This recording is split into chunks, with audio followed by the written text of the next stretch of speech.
and rap. All right, so everybody is always just like,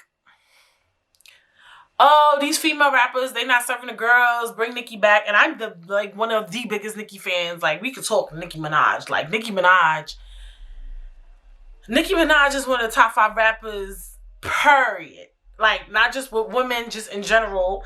2, I feel like Nicki Minaj is, I would say, responsible for making hip-hop what it is today and just making it more mainstream and making it so historical than what it was before. I really feel like that. Like, I really feel like, all right, oh my God. You know, when I sit back, it's about to be a hefty conversation. But, I felt like a lot of people gave Nicki Minaj flack when she was doing her poppy songs like Super Bass. What was that other track she did? I really didn't like that one. I love Super Bass. I thought Super Bass went hard. But she did this other one. Fuck. And it had will.i.am in it. She did a few pop records. But all I remember is when I saw that little white girl on Ellen singing Super Bass, I said, wow, this is becoming too much. Because it's like she kind of took a L in hip hop. Because not musically. Because Super Bass did mad numbers. That album did amazing. Pink Friday. Like, she took an L for hip hop in order for hip hop to become such a broad genre.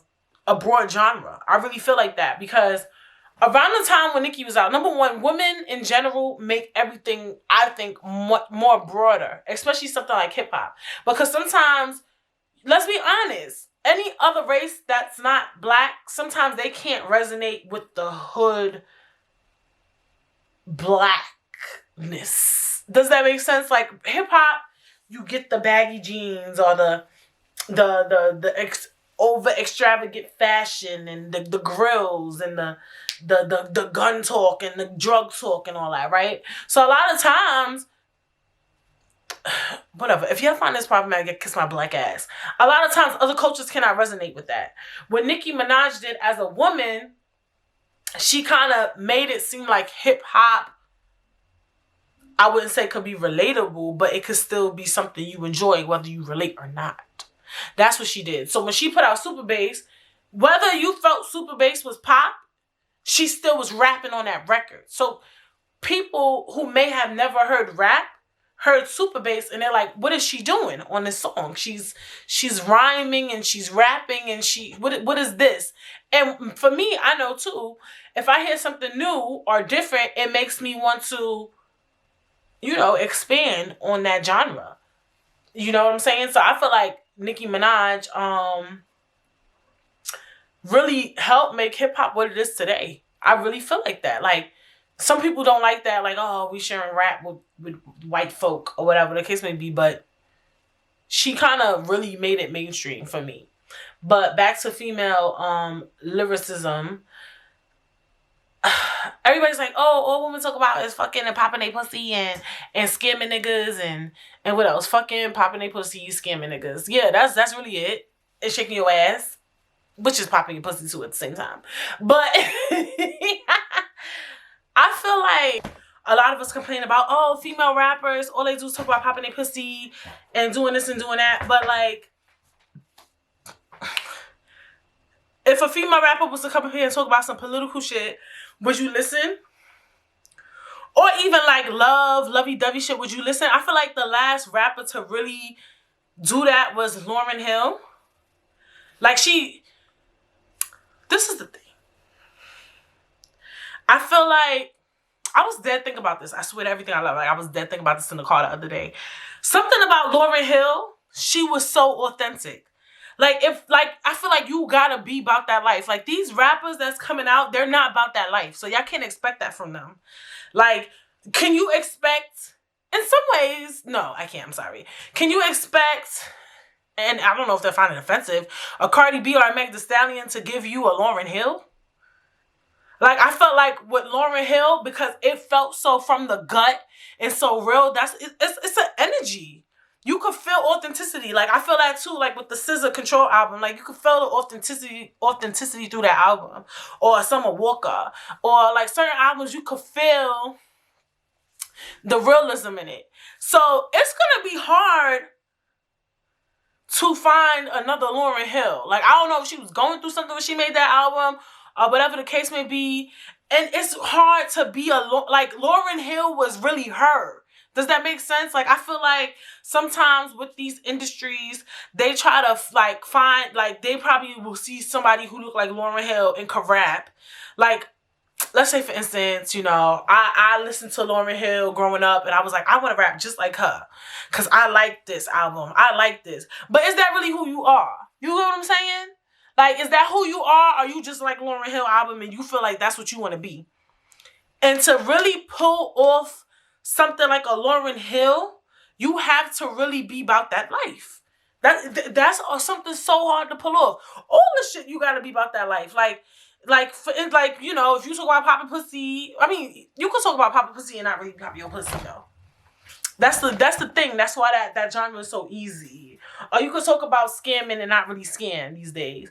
But you can't be a Lauryn Hill, like, and try to pull that off. You just can't. It's certain things you just can't pull off. I'm sorry. And I feel like it's so rare to find somebody like her. Like, you'll never get another Lauryn Hill. Also, do I think a Lauryn Hill will work in 2021, 2022? I don't think it would. I think you could get her music. Her music could work, but not her. I don't think her aesthetic could work. Not today. Maybe, you know what? Maybe though, because we are in a woke era. But I feel like, when did the Lauryn Hill album come out? Let me be correct in my saying, because I feel like around that time things were so different back then. Oh, it just says Lauryn Hill. Lauryn Hill album drop. Album out. Well, it says Lauryn Hill albums. That came out in 98. Okay, that makes mad sense.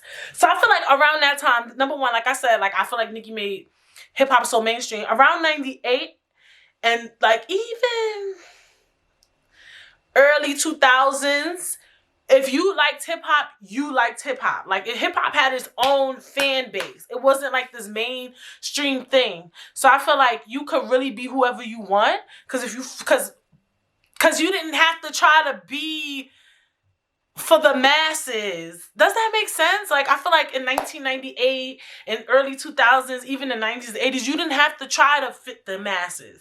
All you had to do was be hip-hop. That was it. Because that was the only people who liked you, was people who like rap music. That was it. Hip-hop, R&B, people maybe liked you. Like, if that's what they like it. Now, today, somebody who likes Ariana Grande might like the Migos. They might like NBA Youngboy. Like, it's really getting to that point. Shit, a person who like Taylor Swift might also listen to fucking Pooh Shiesty. Like, it's really getting to that point. Like which is cool, but that just goes to show this is why I feel like it would be hard to push a Lauryn Hill right now, right? Because I feel like you got to do the most. Just like now, these female rappers is dancing on stage, my nigga, like straight up dancing. Like, you wasn't getting that back in the day. Like, I remember when Nicki Minaj used to do like dancing on stage, we would be like, or any rapper, like female rapper would start dancing on stage, we would be like, oh my gosh, look, she's dancing. Like, it was like this shocking thing, like, okay, she could dance. Or we'd be like, why the fuck is this bitch dancing? Y'all don't remember that? Like, you would rarely see a female rapper dancing. Like, you don't see male rappers on stage dancing. Like, rap is just usually something that doesn't come with dancing. So now the reason why I feel like these female rappers gotta do that is because they have to be mainstream. They gotta make sure they got their shit on TikTok. They gotta be extra, wear these extra ass outfits. Back then you could be a female rapper throwing some jeans, some Timbs, like, just be that girl. You could throw on heels and all that, but you was given an aesthetic. Like, now they gotta be extra dolled up. Bitches gotta dance. Bitches got they whole stage presence has to have a theme. Like, it's too much. Like, it was never like that. But they're doing that because you have to be mainstream. It's gonna be very hard. Like, if you become a Lauryn Hill today, you must have been, like, you must have dropped a hit. Like, you must have, like, like, I feel like there can be a Lauryn Hill rapper, but she's not gonna look like Lauryn Hill. And I'm not talking about looks wise. I'm talking about her aesthetic is not gonna be Lauryn Hill. Like it's gonna be virtually impossible. Like right today, it's gonna be hard as fuck. It's gonna be hard. If you can pull off being a Lauryn Hill today in music, you better drop a hit. Like I don't even know. Like it has to be a hit. The lyrics got to be on point. The beat got to be on point. The hook got to be on point. Like you have to compensate with the music, because I feel like, unfortunately, yeah, they looking for a certain girl. You like, and it's annoying as fuck. You gotta have the fake body. You gotta have the extra nails. You gotta have the lashes. You gotta, like, you have to. You gotta dress weird. Like I don't know why we love that, but that's what we love. If you do. Because I feel like, for instance, SZA, she doesn't really dress like Fashion Nova-y. Like, she has like this certain like aura, but she kind of like she does it in such a way where she like has this like, you know, like a Jhené Aiko energy, but she still incorporates up-to-date fashion with it. Does that make sense? Like she does, like she has her own style. Like she really has her own style. Like, but it works. Like we like it. Like I don't know. It's hard. It's really hard. But I feel like a lot of times too, we ask for these rap music, like that's all these female rappers talk about. And it's like, cause that's what the fuck y'all listen to. But I do think though, I really do think that a Lauryn Hill type music could work today, because everybody's dealing with heartbreak. Everybody is trying to fit into a box. I feel like it could work, but you gotta find the right artist. You not even find the right artist. You just gotta find somebody who's dead ass.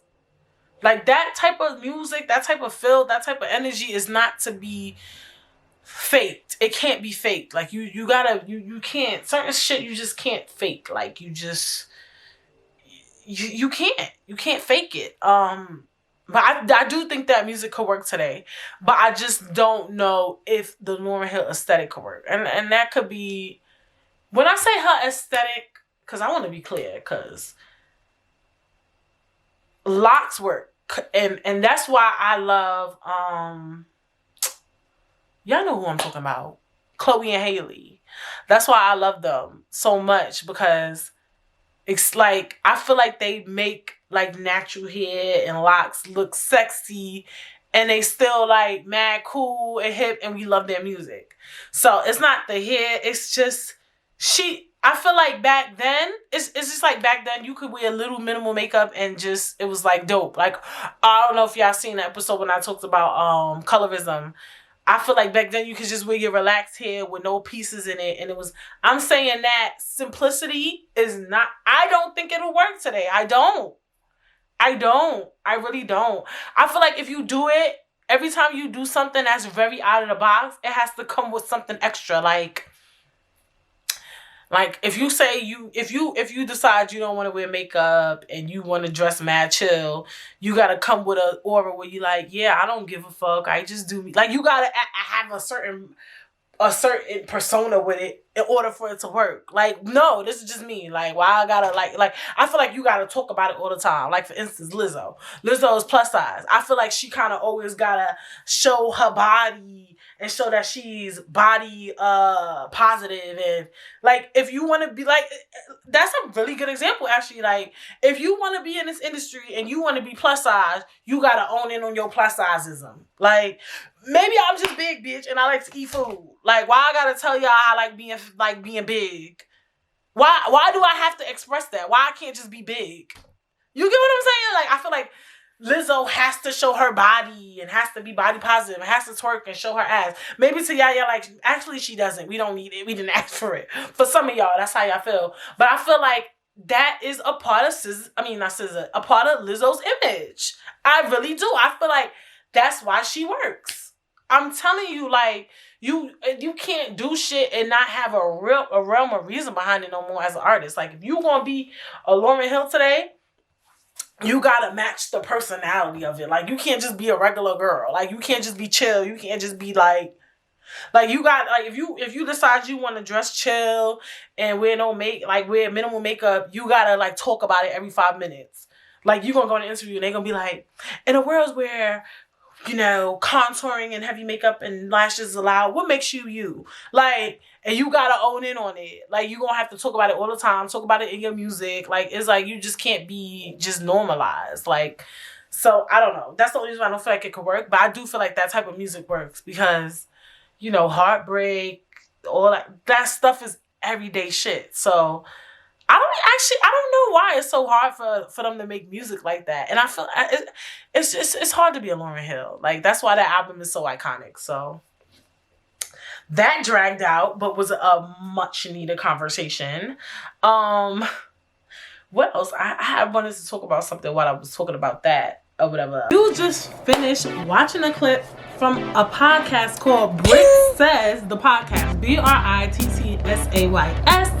If you want to watch that full episode, you can click right up here. And if you want to stream and listen to Britt Says, the podcast, this is available on all DSPs such as Spotify, Apple Podcasts, Deezer, iHeartRadio, anything you can imagine. You'll find Britt Says, the podcast. So go ahead out, listen, leave a review and 5 stars. And while you're here, subscribe to my channel.